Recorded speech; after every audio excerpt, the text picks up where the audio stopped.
নমস্কার। আজকে শিক্ষা নিয়ে কিছু কথা বলবো। শিক্ষা শুধু এখন জ্ঞানের মধ্যে সীমাবদ্ধতা নেই। শিক্ষা যদি জ্ঞানের মধ্যে সীমাবদ্ধ থাকতো তাহলে আমরা লাইব্রেরি বসে পড়াশোনা করতাম। তাই শিক্ষাটা এখন শুধু জ্ঞান নয়, শিক্ষাটা হলো আমি ভবিষ্যতে কতটা স্টেবল সিচুয়েশনের মধ্যে পৌঁছবো, সেই জায়গাটায় পৌঁছানোর মাধ্যম হিসাবে এখন শিক্ষা পরিণত হয়েছে। কারণ শিক্ষার উপরেই ভিত্তি করেই আমি সেই লেভেলের চাকরি বা সেই লেভেলের বিজনেস করব, তার উপরে ভিত্তি করে আমার জীবনটা একটা স্টেবল, একটা স্থিতিশীলতা পরিস্থিতির মধ্যে পৌঁছবে। তা শিক্ষা বিচার করার ক্ষেত্রে লগ্নের চতুর্থ স্থানকে আমরা প্রাইমারি এডুকেশন ক্লাস 1 থেকে ক্লাস 12 অবধি এই জায়গাটাকে চতুর্থ স্থানটাকে আমরা হাইলাইট করি। লগ্নের চতুর্থপতি কোন জায়গায় রয়েছে, কার নক্ষত্রে রয়েছে, কত ডিগ্রিতে রয়েছে, এবং লগ্নের 4th হাউসের লট, সাবলট, ক্যাসপার লট কি পরিস্থিতিতে রয়েছে চার্টে, সেই অনুযায়ী তার এটাকে প্রাথমিক শিক্ষা, প্রথম দিককার শিক্ষা হবে। আর উচ্চশিক্ষা বিচারের ক্ষেত্রে সবসময় আমরা লগ্নের পঞ্চম পতিকে বেশি হাইলাইট করি হায়ার স্টাডির ক্ষেত্রে। তার সঙ্গে দশা, অন্তর্দশা, প্রত্যন্ত দশা, লগ্নের নবম স্থান, ভাগ্যস্থানকে দেখাটা বিশেষভাবে প্রয়োজন। এবার দেখো, শিক্ষার প্রচুর বিষয় রয়েছে।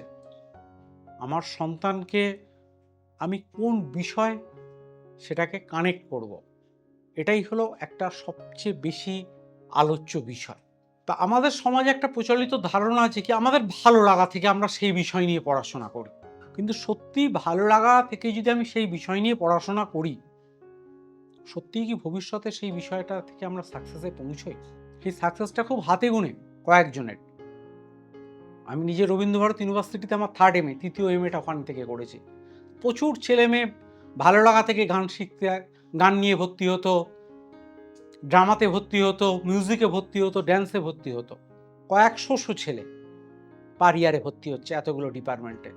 তাহলে তো প্রত্যেক, এছাড়া তো শুধু রবীন্দ্রভারতী নয়, এছাড়া ক্যালকাটা মিউজিক কলেজ আছে, পণ্ডিতজির অজয় চক্রবর্তীর কলেজ আছে, বেঙ্গল মিউজিক কলেজ আছে, এছাড়া তো পার্সোনালি বহু মানুষ বহু জায়গায় বহুভাবে শিখছেন। সবই তো ভালো লাগা থেকে শিখতে এসছেন। তাহলে তো প্রচুর শিল্পী বেরোনো উচিত, বছর বছর। বেরোচ্ছে কি? বেরোচ্ছে না। প্রচুর অভিনেতা বেরোনো উচিত। ব্যাঙের ছাতার মতো এদিক ওদিক অভিনয় শেখার স্কুল বেরিয়ে গেছে। হচ্ছে কি? হচ্ছে না। কেন? এই জায়গাটায় আসতে হবে। কারণ লাক ফ্যাক্টর কাজ করে। তা প্রথম আমি বেসিক জায়গা থেকে একটু পড়াশোনার জায়গাটা আলোচনা করি। একটা সার্টেন এজ পর আমাদের আর্টস, সায়েন্স, কমার্স ভাগ হয়ে যাচ্ছে সেক্টরগুলো। কাদের আর্টসের দিকে যাওয়াটা উচিত, কাদের সায়েন্সের দিকে যাওয়া উচিত, কার কমার্সের দিকে যাওয়া উচিত, এটা সবার প্রথম বুঝতে হবে। প্রত্যেকটা সেক্টরেই কিন্তু প্রচুর সুযোগ আছে। এই ভাবনাটা কিন্তু আমাদের খুব ভুল যে সায়েন্স পড়লেই প্রচুর সুযোগ, এই ধারণা থেকে বেরিয়ে আসতে হবে। আর নিচু বয়সে, নিচু ক্লাসে যে ছেলেটা ফার্স্ট, সে ভবিষ্যতে কিন্তু খুব বেশি সফল হয়ও না। দেখবেন নর্মালি হয়তো একটা চাকরি করছে, সরকারি চাকরি, বা নর্মালি যে ছেলেটা 44-50-এ রোল ছিল, 40-এ রোল ছিল, সে হয়তো এখন পেনসিলভেনিয়াতে রয়েছে, লন্ডনে রয়েছে, ভীষণভাবে কেরিয়ারিস্টিক, কেরিয়ারে খুব সফল। কারণ সে হায়ার এডুকেশনটা প্রপারলি চুজ করে ঠিক সময় ঠিক এডুকেশনটা পড়েছিল, তার লাক ফ্যাক্টরটাকে কাজ করিয়েছে। সায়েন্স মূলত রবি খুব ভাইটাল সায়েন্স পড়ার ক্ষেত্রে। রবি, শুক্র, এই দুটো গ্রহ। সেকেন্ড আসছি কমার্স। কমার্সের ক্ষেত্রে বুধ গ্রহের গুরুত্ব সর্বাধিক। আর্টস, আর্টসে চন্দ্র, বুধ গুরুত্ব রয়েছে। এবার আসছি সাবজেক্ট। কোন সাবজেক্ট, কারণ আপনাকে প্রথম থেকেই সাবজেক্ট চুজ করতে হবে যে সাবজেক্টটাকে ভবিষ্যতে আপনি ইউটিলাইজ করতে পারবেন।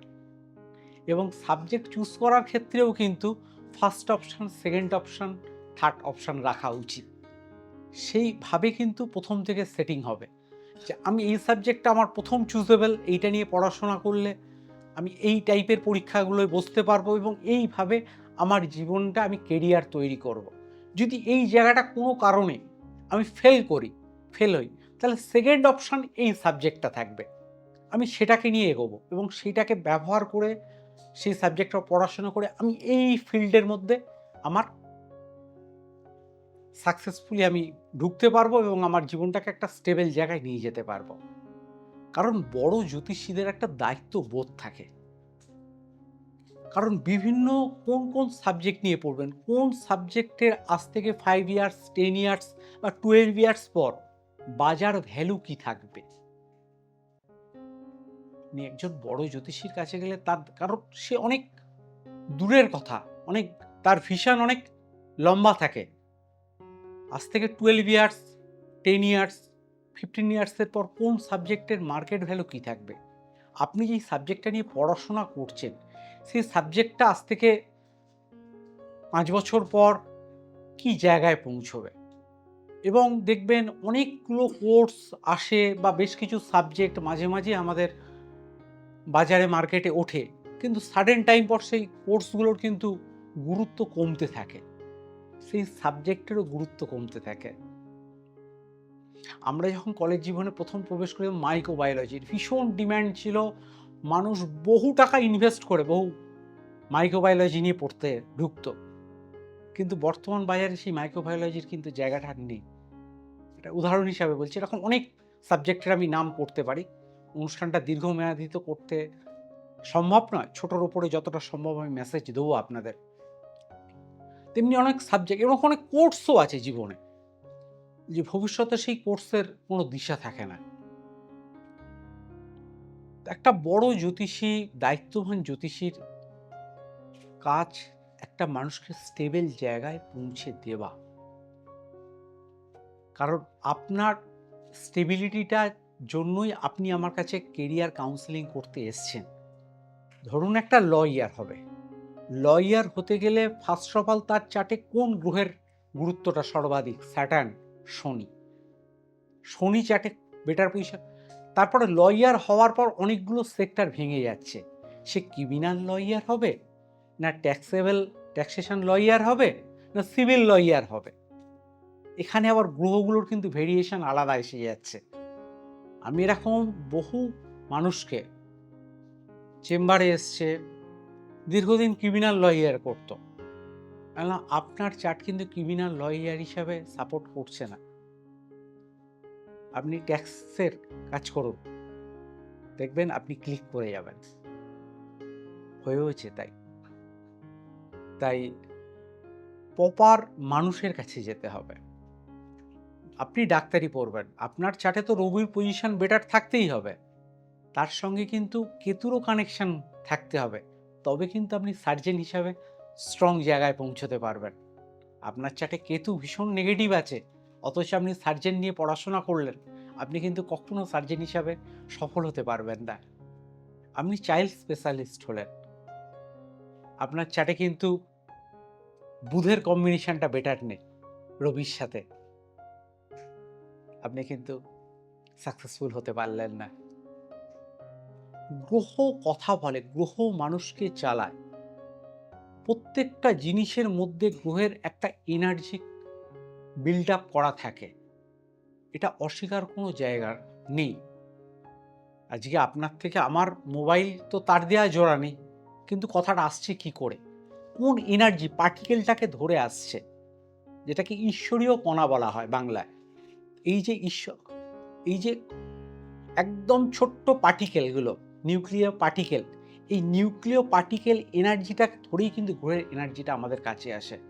কারণ সারা ইউনিভার্স হলো একটা চৌম্বকীয় ক্ষেত্র, ম্যাগনেটিক ফিল্ড, এবং ম্যাগনেটিক এই যে ফিল্ডের ওয়েভ আদান প্রদান হচ্ছে, এর খেলাই চলছে সর্বত্র। এই জায়গাটাকে বুঝে আপনাকে পাটা ফেলতে হবে। মানুষকে যদি ভীষণ বকাবকি করলে আর মানুষকে যদি 100 মাস্টারের কাছে ঢুকিয়ে দিলেই যদি মানুষ হয়ে যেত, তাহলে পৃথিবীতে বহু মানুষই মানুষ হয়ে যেত। এবং আপনার ছেলে বাড়ি থেকে দূরে পড়তে গেলে তার বিপদ আছে কিনা এটাও তার চার্টে কিন্তু মারাত্মকভাবে বোঝা যায়। কারণ আমরা দেখি বহু ছেলে মেয়ে হোস্টেলে গিয়ে ভীষণভাবে মানসিকভাবে কষ্টের শিকার হয়, র্যাগিংয়ের শিকার হয়। হোয়াই, কেন? এরও কিন্তু গ্রহগত কিছু কানেকশন রয়েছে এবং প্রত্যেকটা শহরের ওপর একটা গ্রহের এনার্জি কাজ করে। ধরুন ব্যাঙ্গালোর, ওটার ওপর শুক্র কাছে, দিল্লি, এই সাইটগুলোর ওপর সারাউন্ডিংয়ের ওপর স্যাটার্ন, শনির এনার্জি কাজ করে। আপনি আপনার ছেলেকে উচ্চশিক্ষার জন্য দিল্লিতে পাঠাচ্ছেন, কিন্তু আপনার ছেলের চার্টে এই গ্রহের কি কানেকশন রয়েছে সেই মুহূর্তে, ট্রানজিটে কোন জায়গায় রয়েছে, দশা, অন্তর্দশা, প্রত্যন্ত দশা কি চলছে, সব অনুযায়ী ফলটা আসবে। কিন্তু তাই গুড জায়গা থেকে নিজের প্রপার কাউন্সেলিং করুন। নিছক ওই 5 ফোড়ন তেজপাতা দিয়ে হবে না। এগুলো জোয়ান খাওয়ার মতো। জোয়ান খেলে শুকনো যেটুখানি আপনার অম্বল কমবে ওইটুখানি। জোয়ানেই যদি সব কিছুই মিটে যেত তাহলে আর র্যান্টাক হিস্ট্যাক ইঞ্জেকশন আসতো না, RAN40 আসতো না।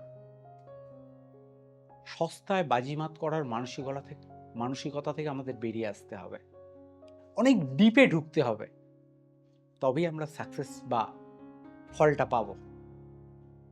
এফোর্ট আমরা প্রত্যেকটা মানুষ দিচ্ছি, কিন্তু আমরা তো চাই যে এফোর্টের ফলটা পেতে। বেকার খাটুনি তো আমরা কেউ খাটতে চাই না, আলটিমেট খেটে তো কোনো লাভ নেই। কিন্তু আমার বক্তব্য যেটা, বুঝে এফোর্টটা দিন। আপনি কি করছেন, কেন করছেন, এর ফল কি হতে পারে। কারণ প্রত্যেকটা প্ল্যানেটারি পজিশন, গ্রহের ভাইব্রেশনটাকে আপনাকে ফিল করতে হবে। সেই ভাইব্রেশন অনুযায়ী আপনার যে চার্ট, সেই চার্ট কি কানেক্ট করছে। শুধু একটা চার্ট নয়, আমাদের জ্যোতিষ জগতে 22টা চার্ট আমরা প্রয়োজনে দেখে থাকি। D1, D9 এগুলো তো মাস্ট দেখতেই হয়। এর সঙ্গে D12, D5, D7, D15, D13, 20 এবং গ্রহের বল বের করার খুব দরকার আছে। কোন গ্রহের কি বল এবং দ্বার্থক কারক গ্রহ। আপনার চার্টের প্রত্যেকটা চার্টের একটা দ্বার্থক কারক গ্রহ আছে বা বাদক গ্রহ। এই বাদক গ্রহ সাথে আপনার ছেলের এডুকেশনের গ্রহ মাচ করেনি তো, বা বাদক গ্রহের নক্ষত্রে আপনার ছেলের এডুকেশনের গ্রহটা বসে নেই তো। ট্রানজিট অনুযায়ী দশা অন্তর্দশায় এখন বাদক গ্রহের দশার ওপর দিয়ে আপনার ছেলে জীবনের সবচেয়ে বড় পরীক্ষাটা দেবার প্রস্তুতির টাইমের চলছে না তো, তবেই আপনি সুফল পাবেন। আমার আলোচনা যদি ভালো লেগে থাকে আমার এই চ্যানেলটা আপনারা সাবস্ক্রাইব করবেন। যদি মনে হয় আর 5 জনকে এটাকে শেয়ার করবেন। আর যদি মনে হয় আমার সাথে কথা বলবেন, তাহলে আমার নিচে দেওয়া ফোন নাম্বারে যোগাযোগ করতে পারে, অ্যাপয়েন্টমেন্ট করে আমার সঙ্গে কথা বলতে পারেন। পশ্চিমবঙ্গের প্রত্যেকটা শহরে আমি যাই, নির্দিষ্ট একটা দিন, কয়েকদিন করে থাকি। সর্বত্র দেখা এবং কথা, প্রয়োজনে অনলাইনেও আমার সঙ্গে যোগাযোগ করতে পারেন। সবাই ভালো থাকুন। সর্বজন সুখিনো ভবতু।